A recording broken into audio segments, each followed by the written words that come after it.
అన్నమయ్య జిల్లా పీలేరు కాన్స్టిట్యున్సీ ఇక్కడ 2014లో వైసీపీ నుంచి చింతల రామచంద్రారెడ్డి గారు, టీడీపీ అభ్యర్థి అయిన డాక్టర్ కె ఇక్బాల్ అహ్మద్ గారి మీద, జై సమైక్యాంధ్ర పార్టీ అభ్యర్థి అయిన నల్లారి కిషన్ కుమార్ రెడ్డి గారి మీద పోటీ చేసి 15,313 ఓట్ల మెజారిటీతో గెలవడం జరిగింది.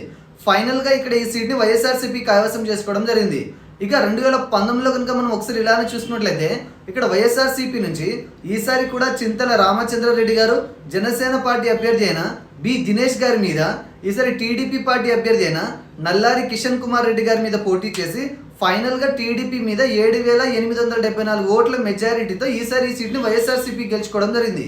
ఇక ఈ 2024 ప్రస్తుత పరిస్థితిని కనుక మనం చూసినట్లయితే ఈసారి టీడీపీ, జనసేన, బీజేపీ కూటమి అభ్యర్థిగా టీడీపీ నుంచి నల్లారి కిషన్ కుమార్ రెడ్డి గారు పోటీ చేయడం జరుగుతుంది.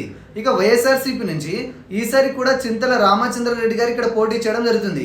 ఈ ఇద్దరు అభ్యర్థుల మధ్య జరిగే హోరాహోరీ పోరులో ఏ అభ్యర్థి గెలుస్తారు అంటే ఇక్కడ పోటీ చేసే కూటమి అభ్యర్థికి ఈసారి ఇక్కడ ప్రజల్లో మంచి అభిప్రాయం ఉండడం కారణంగా, వైసీపీ మీద యువతలో మాకు ఏం చేయలేదన్న కొంత అసంతృప్తి కారణంగా, వైసీపీ పార్టీ అభ్యర్థి మీద ఇక్కడ ప్రజల్లో ఏర్పడిన కొంత వ్యతిరేకత కారణంగా రీసెంట్గా ప్రకటించిన వైసీపీ మేనిఫెస్టోలో యువతకి ఉపాధి అవకాశాల మీద క్లారిటీ ఇవ్వకపోవడం కారణంగా వరుసగా 2 సార్లు వైసీపీ విజయం సాధించిన ఈ సీట్ ఈసారి ఇక్కడ పోటాపోటీ వాతావరణాన్ని తలపించనుంది.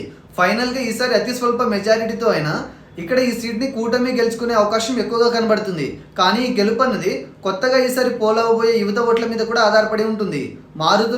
మారిన సమీకరణాలను బట్టి యువత ఎటువైపు మొగ్గు చూపితే ఆ పార్టీనే ఈ నియోజకవర్గాన్ని కూడా కైవసం చేసుకునే అవకాశం ఉంది.